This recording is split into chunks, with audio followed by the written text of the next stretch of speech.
السلام علیکم۔ آج بدھ ہے، دسمبر کی 2 تاریخ۔ پاکستان میں اس وقت شام کے 7، بھارت میں 7:30، اور یہاں ہمارے اسٹوڈیوز کی گھڑیوں میں صبح کے 9 بج رہے ہیں۔ وائس آف امریکہ واشنگٹن کی اردو سروس سے میں ہوں خالد حمید، خبروں کے ایک بلیٹن کے ساتھ۔ ابھی ایک خبر ملی ہے کہ افغانستان مفاہمت کے لیے امریکہ کے خصوصی مشیر خلیل زاد عبداللہ اور طالبان کے ترجمان نے دوحہ بات چیت میں اہم پیش رفت کی تصدیق کی ہے۔ اس کی تفصیل ابھی آ رہی ہے، جو ہم بعد کے بلیٹنز میں آپ کے لیے پیش کریں گے۔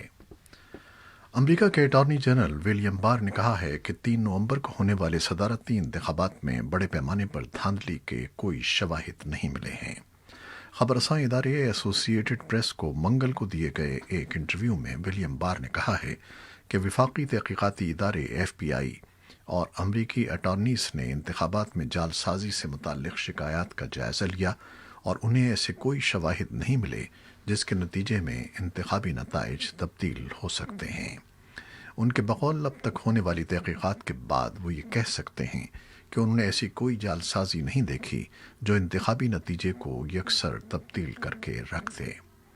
ولیم بار کے بیان سے امریکی ریاستوں کے الیکشن حکام اور گورنرز کے ان بیانات کو تقویت ملتی ہے جن میں وہ گزشتہ کئی ہفتوں سے دھاندلی کے الزامات کی تردید کر رہے ہیں۔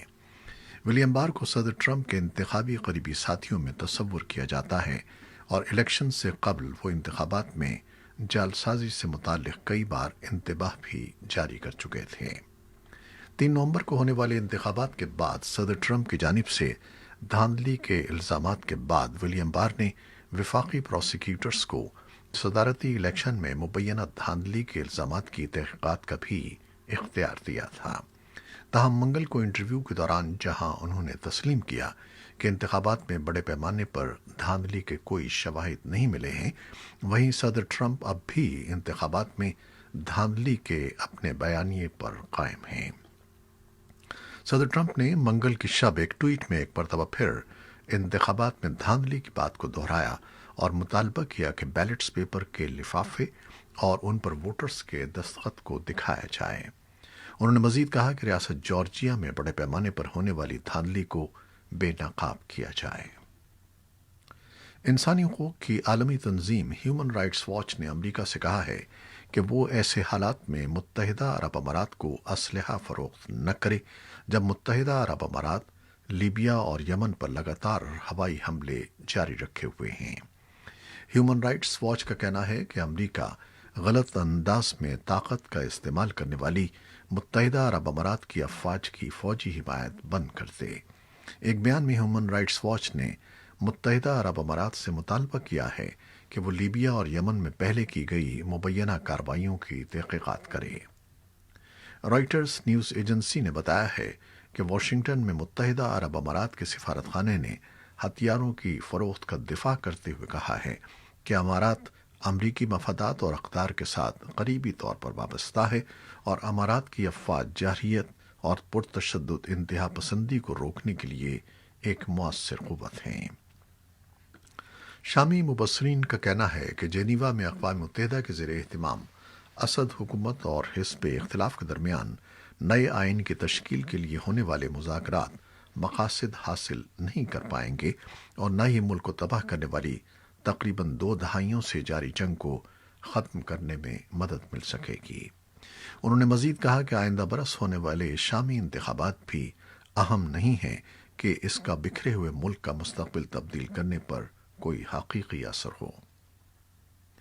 آذربائیجان کے فوجی دستے منگل کے روز اس آخری ضلع میں داخل ہو گئے جس سے آرمینیا نے امن معاہدے کے تحت خالی کیا ہے۔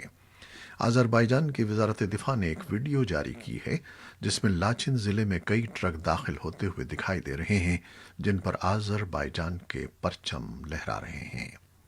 روس کی معاونت سے آرمینیا اور آذربائیجان نے گزشتہ ماہ جنگ بندی کا معاہدہ کیا تھا۔ معاہدے کے تحت آرمینیا نے متنازع علاقے ناگورنو کاراباخ کے 3 اضلاع اغدم، لاچن اور کلباچار کو آذربائیجان کے حوالے کرنے پر آمادگی ظاہر کی تھی۔ معاہدے کے بعد آذربائیجان کی فوج نے ناگورنو کاراباخ پر حملے بھی روک دیے تھے۔ پاکستان کے وزیر اعظم عمران خان نے چین اور بھارت سے ملحقہ شمالی علاقے گلگت بلتستان کو باقاعدہ طور پر صوبے کی حیثیت دینے کا اعلان کر دیا ہے اور کہا ہے کہ نئے صوبے کے تمام تر انتظامی، سیاسی، قانونی اور آئینی معاملات وفاق کی سطح پر ایک خصوصی کمیٹی کے ذریعے وضع کیے جائیں گے۔ حکمراں جماعت پاکستان تحریک انصاف کے مقامی کارکن اور ممبران اسمبلی وزیر اعظم عمران خان کے اس اعلان پر خوش دکھائی دیتے ہیں، مگر حزب اختلاف میں شامل جماعتوں کے رہنماؤں نے اسے محض ایک اعلان قرار دیا ہے۔ پاکستان کے حکام کا کہنا ہے کہ عالمی وبا کے باوجود رواں سال نومبر میں پاکستان کی برآمدات میں گزشتہ سال کے اسی عرصے کے مقابلے میں 7.2% اضافہ ہوا ہے۔ وزیر اعظم عمران خان کے مشیر تجارت رزاق داؤد کا کہنا ہے کہ نومبر میں ملکی برآمدات میں یہ اضافہ گزشتہ 10 سال میں سب سے زیادہ اضافہ ہے۔ کورونا وائرس کی عالمی وبا کے دور میں پاکستان کی برآمدات میں گزشتہ 5 ماہ سے مسلسل اضافے کو حکومتی رہنما خوش آئند قرار دے رہے ہیں تو معاشی ماہرین اسے وقتی اقدام کے طور پر دیکھ رہے ہیں۔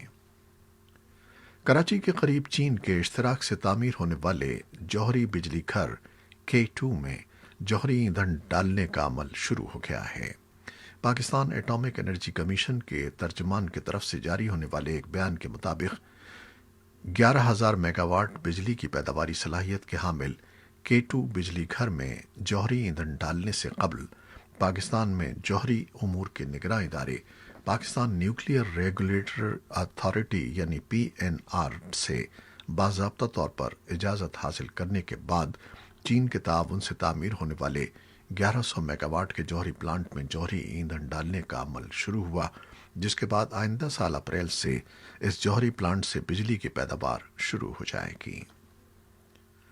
پاکستان کے بڑے سرکاری صنعتی اداروں میں سے ایک پاکستان اسٹیل مل سے حال ہی میں نکالے گئے 4,500 سے زائد ملازمین اپنی برطرفی پر ان دنوں سخت احتجاج کر رہے ہیں۔ احتجاج کی وجہ سے ملک کے سب سے بڑے شہر کراچی میں آنے اور جانے والی ریل سروس اور ٹریفک بری طرح متاثر ہو رہی ہے۔ وفاقی حکومت نے حال ہی میں ادارے کو دوبارہ بحال کرنے کی غرض سے پرائیویٹائز کرنے اور وہاں کام کرنے والے 9,000 ملازمین کو فارغ کرنے کا فیصلہ کیا تھا۔ سپریم کورٹ آف پاکستان میں ڈینیل پرل کیس کی سماعت کے دوران استغاثہ کے وکیل فاروق ایچ نائک نے دلائل دیتے ہوئے کہا کہ ملزم عمر سعید شیخ نے ڈینیل پرل کے قتل کی سازش تیار کی۔ فاروق ایچ نائک نے کہا کہ ڈینیل پرل جوتے میں بم چھپا کر لے جانے والے ملزم جان ریڈ کے پیر سے ملنا چاہتے تھے، جس کے لیے اس نے پہلی بار راولپنڈی میں عمر سعید شیخ سے ملاقات کی تھی۔ اس کیس کی آج سماعت ہوئی ہے اور جس کی تفصیل ہم نے آپ کو بتائیں۔ افغانستان کے سیاسی تجزیہ کاروں کا کہنا ہے کہ افغان حکومت کو غیر ملکی فوجوں کے انخلاء سے قبل امن مذاکرات کو کامیابی سے آگے بڑھا کر نتائج حاصل کر لینے چاہیے۔ سیاسی تجزیہ کار طارق فرہادی کہتے ہیں کہ افغان حکومت کے لیے بہترین راستہ یہ ہے کہ وہ بین الافغان مذاکرات سے بہترین نتائج حاصل کرے، جس سے افغانستان میں جاری پرتشدد حملوں میں کمی آئے گی۔ طارق فرہادی کے مطابق بین الاقوامی برادری کی طرف سے افغانستان میں افہام التفہیم کی قومی کونسل کی انتظامی ساخت کو جلد مکمل کرنے کے مطالبے سے معلوم ہوتا ہے کہ وہ بھی امن مذاکرات کے نتائج کی منتظر ہے۔ سابق طالبان اہلکار محمد حق یار کہتے ہیں کہ افغان صدر اشرف غنی افغان حکومت اور طالبان کی مذاکراتی ٹیموں کے درمیان کسی سمجھوتے کے مخالف رہے ہیں، تاہم انہوں نے سیاسی لیڈروں سے مشورے کے بعد اپنا موقف تبدیل کر لیا ہے۔ ان کا کہنا ہے کہ امن سمجھوتے کے مسودے میں افغانستان کی اسلامی امارات یا اسلامی جمہوریہ کے الفاظ موجود نہیں ہیں۔ مبینہ طور پر حکومتی مذاکراتی ٹیم اور طالبان کی مذاکراتی ٹیم کے درمیان بات چیت مجوزہ سمجھوتے کے ابتدائیے سے متعلق اختلافات کے باعث تعطل کا شکار ہو گئی ہے، جس میں افغانستان کی حکومت کا نام موجود تھا۔ لیکن ابھی جیسے کہ ہم نے تازہ ترین خبر آپ کو دی ہے کہ افغانستان مفاہمت کے لیے امریکی خصوصی مشیر خلیل زاد عبداللہ اور طالبان کے ترجمان نے دوحہ بات چیت میں اہم پیش رفت کی تصدیق کی ہے۔ اس کی تفصیلات ہم آپ کو کسی وقت بتائیں گے بعد میں۔ امریکہ میں امراض پر کنٹرول اور روک تھام کے مرکز یعنی CDC کی مشاورتی کمیٹی کے ارکان نے منگل کے روز اس بات کا تعین کر دیا کہ کووڈ ویکسین سب سے پہلے ہیلتھ ورکروں اور نرسنگ ہوم میں مقیم افراد کو دی جائے گی۔ مشاورتی کمیٹی کے پینل نے 1 کے مقابلے میں 13 ووٹوں سے اس فیصلے کی منظوری دے دی، جس کے مطابق ویکسین کے استعمال کی منظوری کے بعد تقریباً 24 ملین ایسے امریکی یہ ویکسین سب سے پہلے استعمال کر سکیں گے جو ہیلتھ کیئر ورکر ہیں یا نرسنگ ہومز میں رہتے ہیں۔ امریکہ اور جرمنی کی دواساز کمپنیوں نے برطانیہ نے ان کے تیار کردہ کورونا ویکسین کی ہنگامی بنیادوں پر استعمال کی اجازت دے دی ہے۔ امریکی کمپنی فائزر اور جرمن دواساز کمپنی بایون ٹیک کی تیار کردہ ویکسین پہلی ویکسین ہے جسے استعمال کی منظوری کسی ملک نے دی ہو۔ برطانوی میڈیا نے رپورٹ کیا ہے کہ انگلینڈ کے اسپتالوں کو ہدایت کی گئی ہے کہ وہ آئندہ ہفتہ سے کورونا ویکسینیشن کے لیے اپنے عملے کو تیار رکھیں۔ فائزر کے CEO ایلبرٹ بورلا نے برطانیہ کے فیصلے کو تاریخی لمحہ قرار دیا ہے۔ انہوں نے ایک بیان میں کہا ہے کہ وہ اعلیٰ کوالٹی کی ویکسین دنیا بھر میں سپلائی کے لیے پرعزم ہیں۔ خبر رساں ادارے ایسوسی ایٹڈ پریس کی رپورٹ کے مطابق برطانوی ریگولیٹر ایسٹرازینیکا اور آکسفورڈ یونیورسٹی کے اشتراک سے بننے والی ویکسین کی منظوری پر بھی غور کر رہے ہیں۔ فائزر نے ایک بیان میں کہا ہے کہ وہ برطانیہ کو فوری طور پر ویکسین کی محدود سپلائی شروع کر دے گی، اور اگر امریکہ کی فوڈ اینڈ ڈرگ ایڈمنسٹریشن نے بھی ویکسین کی منظوری دے دی تو بڑے پیمانے پر سپلائی شروع کر دی جائے گی۔ Indian council of medical research کے ڈائریکٹر جنرل بلرام بھارگو نے کہا ہے کہ اگر بھارت کورونا وائرس کے پھیلاؤ کو روکنے میں کامیاب ہو جاتا ہے تو اسے اپنی 1 ارب 30 کروڑ آبادی کو ویکسین دینے کی ضرورت نہیں ہے۔ بھارت کی وزارت صحت کے سر فہرست بیوروکریٹ راجیش بھوشن نے بھی منگل کو ایک پریس کانفرنس کے دوران کہا کہ حکومت نے کبھی بھی یہ نہیں کہا کہ بھارت کی تمام آبادی کو ویکسین دینا ہوگی۔ عالمی ادارے صحت کے ماہرین نے اندیا دیا تھا کہ 65 سے 70% تک ویکسین بھارت کی پوری آبادی کے لیے کافی ہوگی۔ چین کا خلائی مشن کامیابی سے چاند کی سطح پر اتر گیا ہے، جو چاند کی سطح سے مٹی اور پتھر کے نمونے حاصل کرنے کی کوشش کرے گا، جس سے چاند کی تخلیق اور اس سے متعلق مزید معلومات جمع کرنے میں مدد ملے گی۔ یہ مشن گزشتہ ماہ کے آخر میں صوبے مینان کے وینچنگ اسپیس سینٹر سے روانہ کیا گیا تھا۔ اگر چین اس مشن میں کامیاب ہو گیا تو وہ امریکہ اور روس کے بعد چاند کی سطح سے پتھر اور مٹی کے نمونے حاصل کرنے والا پہلا ملک ہوگا۔ بھارت کی کرکٹ ٹیم کے کپتان Virat Kohli one day cricket میں تیز ترین 12,000 رنز بنانے والے بلے باز بن گئے ہیں۔ کوہلی بدھ کو آسٹریلیا کے خلاف تیسرے ایک روزہ میچ میں نصف سینچری مکمل کرتے ہوئے ون ڈے کیریئر میں 12,000 رنز کے سنگ میل تک پہنچے۔